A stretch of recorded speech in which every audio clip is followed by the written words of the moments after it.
भारत भूमि में अनेकों प्रतापी राजाओं ने जन्म लिया और स्वर्णिम अक्षरों में भारतीय इतिहास में अपना नाम दर्ज करवाया। उन्हीं में से एक नाम है क्षत्रिय सम्राट पृथ्वीराज चौहान। जब भी पृथ्वीराज चौहान के बारे में पढ़ाया जाता है उसमें उनके शब्द भेदी बाण का जिक्र आता है जो उन्होंने मोहम्मद गोरी के ऊपर चलाया था। पृथ्वीराज चौहान अंतिम हिंदू सम्राट थे जिन्होंने पूरे भारतवर्ष पर राज किया था। अब सवाल यह है कि शब्दभेदी बाण चलाना किसी ने उन्हें सिखाया था या यह विद्या उन्हें वरदान में प्राप्त हुई थी, जिससे अंधे होते हुए भी एक ही बाण में सैकड़ों मीटर दूर सिंहासन पर बैठे मोहम्मद गोरी को उन्होंने यमलोक पहुंचा दिया था। क्या उन्हें यह विद्या अश्वत्थामा ने सिखाई थी?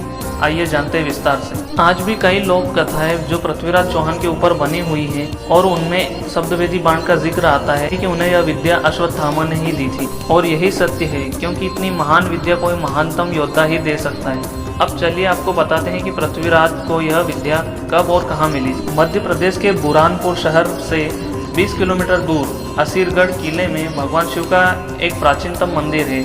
मान्यता है कि यहाँ आज भी रोज सवेरे अश्वत्थामा पूजा अर्चना करने आते हैं। अश्वत्थामा को काल, यम और भगवान शंकर के मिश्रित अंश अवतार माना जाता है। कहा जाता है कि एक बार विषाद से भरे मन को लेकर पृथ्वीराज चौहान इसी शिव मंदिर के पास जंगलों में निकल पड़े थे। वह इस शिवलिंग की प्रतिदिन पूजा अर्चना करने जाते, हमेशा यहाँ देखते कि कोई उनसे पहले ही आकर पूजा अर्चना कर देता है। उन्होंने इस रहस्य को सुलझाने का हर संभव प्रयास किया किंतु सफल नहीं हो सके। तभी वहाँ उस शिवलिंग के पास भगवान शिव की आराधना करने लगे। तब उन्हें वहाँ एक बुजुर्ग ने दर्शन दिए। उन बुजुर्ग के सिर पर गहरा घाव था, जो कि पृथ्वीराज चौहान एक अच्छे वैद्य भी थे। अतः उन्होंने उस बुजुर्ग के सिर का घाव ठीक करने का प्रस्ताव रखा। वह बुजुर्ग मान भी गए। कई दिनों तक पृथ्वीराज ने उस बुजुर्ग का उपचार किया किंतु घाव ज्यों का त्यों ही रहा।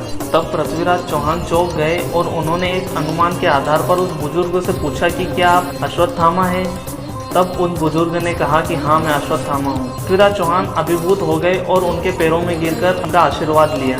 अश्वत्थामा ने प्रसन्न होकर उन्हें शब्दभेदी विद्या का वरदान दिया और कहा कि वे जब चाहें, जिस स्थिति में चाहें, इस विद्या का प्रयोग कर सकते हैं। यह विद्या कभी अचूक नहीं जाएगी। आगे चलकर जब वह 1992 में तराइन का युद्ध मोहम्मद गोरी से हारने के पश्चात उनको मोहम्मद गोरी ने बंदी बना लिया था और लोहे की गर्म सलाखों से उनके नेत्रों को जला दिया था। उसके पश्चात पृथ्वीराज के परम मित्र और कवि चंद्रवरदाई फकीर के भेष में मोहम्मद गोरी के पास पहुंचे और उसे बताया कि वह शब्दभेदी बाण की कला जानते हैं। ऐसी अद्भुत कला को आपको अवश्य देखना चाहिए। इस पर मोहम्मद गोरी मान गया और पृथ्वीराज चौहान को अगले दिन गजनी देश के प्रजा के सामने यह करतब दिखाने के लिए पेश किया। विद्या का प्रदर्शन करने के लिए जैसे ही सिपाही ने घंटा बजाया, तभी मोहम्मद गोरी ने सिंहासन पर बैठकर आदेश दिया कि बाण चलाओ। तभी कविता के माध्यम से चंद्रवरदाई ने पृथ्वीराज को बताया कि 4 बांस 24 गज अंगुल अष्ट प्रणाम, ता ऊपर सुल्तान है मत चुके चौहान। फिर जैसे ही पृथ्वीराज ने बाण चलाया, वह बाण मोहम्मद गोरी की जीभ को चीरता हुआ सीधे उसे यमलोक पहुंचा दिया। तब गोरी के सिपाहियों की यातना से बचने के लिए चंद्रवरदाई ने एक कटार निकाला और उस कटार से पृथ्वीराज चौहान और अपनी स्वयं की जीवन लीला समाप्त कर ली। इस तरह एक महान योद्धा और हिंदू हृदय सम्राट पृथ्वीराज चौहान के जीवन का अंत हुआ। किंतु मरने से पहले उस धूर्त मोहम्मद गोरी को यमलोक पहुंचाकर उन्होंने हर भारतीय का सीना गर्व से चौड़ा कर दिया। ऐसे महापुरुष को हमारा शत शत नमन।